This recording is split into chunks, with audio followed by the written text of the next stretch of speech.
తావరచంద్ గెహ్లోట్ ఎస్సీలో sub caste Valmiki Mehtar community తరఫు నుంచి మాట్లాడుతున్నా.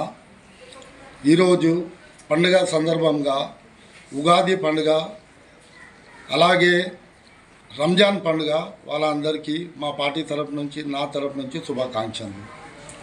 అలాగే ఇప్పుడు హైకమాండ్ ఏఐసిసికి వెళ్ళి ఒక మిషన్ నడుస్తుంది. మా మల్లికార్జున్ ఖర్గే గారు, సోనియా మేడం గారు, రాహుల్ గాంధీ గారు, ప్రియాంక వాడ్రా గారు వాళ్ళందరి తరపు నుంచి జై బాపు, జై భీమ్, జై సంవిధాన్ ప్రోగ్రాం నడుస్తుంది. దాని గురించి మేము స్టేట్ లెవెల్లో ప్రత్యేక దగ్గర మా టీం అంతా పనిచేస్తుంది. ఒక్కొక్క వాడల ఒక్కొక్క దగ్గర ప్రోగ్రాం చేస్తున్నాం మేము. అలాగే మా dynamic leader CM Revanth Reddy గారు ఈ ఆల్ ఓవర్ ఇండియాలో మొట్టమొదటిగా సుప్రీం కోర్టుకి వెళ్ళి ఆర్డర్ రాగానే కమిటీ వేసింది ఫస్ట్ మన తెలంగాణ గవర్నమెంట్ కాంగ్రెస్ పార్టీ. అలాగే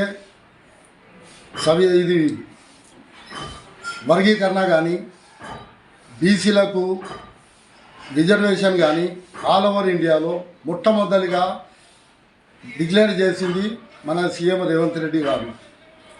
అలాగే మా కమ్యూనిటీకి కూడా మేము చాలా బెనిఫిట్ చేసిండు సార్. మాకు ఏ గ్రూప్లో పెట్టిండు ఏబిసిడి వర్గీకరణలో. మేము ఓ చిన్న కులం నుంచి వస్తాము, మేతర్ కమ్యూనిటీకి వెళ్ళి వస్తాము. మేము మరీ థ్యాంక్స్ చెప్తున్నాం రేవంత్ రెడ్డి గారికి, హైకమాండ్కు మా తరపు నుంచి, మా కమ్యూనిటీ తరపు నుంచి మరీ థ్యాంక్స్. అలాగే మేము కాంగ్రెస్ పార్టీలో ఒకప్పటి నుంచి పనిచేస్తున్నాము. ఆల్ ఓవర్ ఇండియాలో ఏ పార్టీ కానీ, ఎస్సీ కానీ, మైనారిటీ కానీ, బీసీ కానీ, ఏ వెనుకబడ్డ కులాలు ఎన్ని ఉన్నా కానీ ఆ కులాలకు అందరికీ కరెక్ట్గా నియర్గా విమానంగా పనిచేస్తుంది ఒకటే ఒక పార్టీ, కాంగ్రెస్ పార్టీ. ఈ నడమంతరాన వచ్చిన పార్టీలు అంతా గందరగోళం చేసేసి దేశాన్ని అంతా సత్యనాశ పట్టిస్తున్నాయి, కుల భేదాలు చేస్తున్నాయి, గల్లీ కొట్లాటలు పంచాయతీలు పెడుతున్నాయి. దీని వలన మన ఇండియా అంతా మెల్లమెల్లగా వెనుకకు పోతుంది, ముందుకు పడతలేదు, వెనుకకి వెళ్ళిపోతుంది.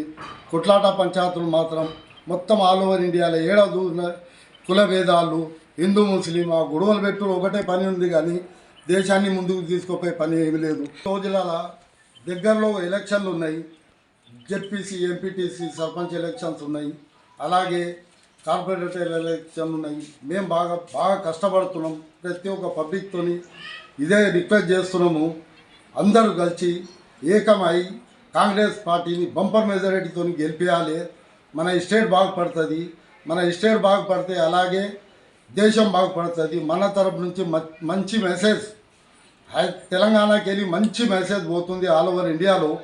ఇప్పుడు ఇవి రెండు పనులు మాత్రం మరీ గొప్పగా అయినాయి. ఏబిసిడి వర్గీకరణ కానీ, బీసీలకు రిజర్వేషన్ కానీ ఆల్ ఓవర్ ఇండియాలో ఏ స్టేట్లో కూడా ఏ పార్టీ చేయలేదు. బీజేపీ రూలింగ్ ఉన్న స్టేట్లలో ఇంతవరకు చేయలేదు, చేయబోదు కూడా. ఇది మా నమ్మకము. ఎందుకంటే అక్కడ చేసే గొడవలు అయితే వాళ్ళకి చేసే తరం కాదు. మా dynamic leader CM Revanth Reddy గారు ధైర్యం చేసి ఆల్ ఓవర్ ఇండియాలో మొట్టమొదటిగా సుప్రీంకోర్టుకి వెళ్ళి ఆర్డర్ రాగానే ఎంబడే డిక్లేర్ చేసిండు. మాననీయ ఉత్తమ్ కుమార్ రెడ్డిని చైర్పర్సన్ చేసి కమిటీ ఎంబడే వేసేసిండు. కొన్ని రోజుల తర్వాత డిక్లేర్ కూడా చేసేసిండు. జియో కూడా పాస్ అయిపోయింది అసెంబ్లీలో. రేవంత్ రెడ్డి గారికి, హైకమాండ్ లీడర్లకు, మా కాంగ్రెస్ పార్టీకు మరీ చాలా థ్యాంక్స్. జై కాంగ్రెస్, జై కాంగ్రెస్, జై